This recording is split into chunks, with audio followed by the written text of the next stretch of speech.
First, we're going to take the post, we're going to mount it into the base. Watch the ceiling. Take the pin, put it to the side here. Then you got the bolt. That will go in the back with the provided Allen wrench.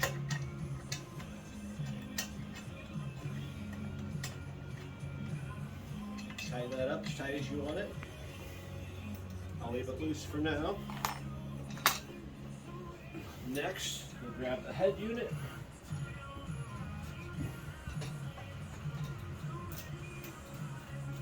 Work it down on the top. You're going to want to, when you get to the top, you're going to want to squeeze this handle in.